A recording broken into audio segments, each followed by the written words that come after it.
7-ci testin izahını verirəm. Hansı nümunədə aslı tərəfdə hal şəkilçisi işlənmişdir?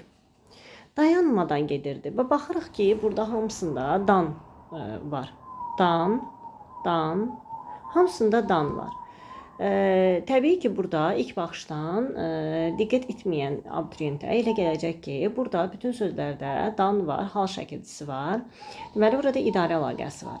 Xeyr, bu belə deyil. Baxırıq. Dayanmadan gedərdi. Nə tərzdə gedərdi? Dayanmadan. Burada dan hal şəkilçisi deyil.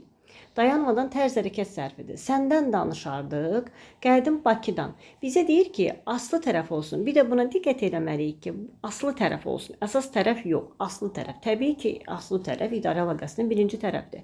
Dayanmadan gedərdi. Nə tərzdə? Sonra gəldim Bakıdan. Burada Bakıdan haradan var? Ancaq əsas tərəfdədir. Sonra qəflətən gəldi.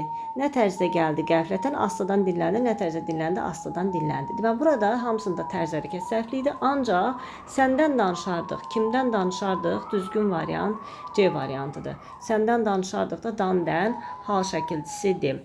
7 də ola bilər. 7 də Bakıdan hal şəkilçisi. Ancaq bizdə 7 əsas tərəfdir. Burada hamısında asılı, əsas, asılı, əsas. Yəni bunların hamısında asılı birinci tərəfdir, əsas ikinci, asılı birinci, əsas ikinci. Bizə də asılı soruşduğuna görə burada düzgün cavab C variantıdır.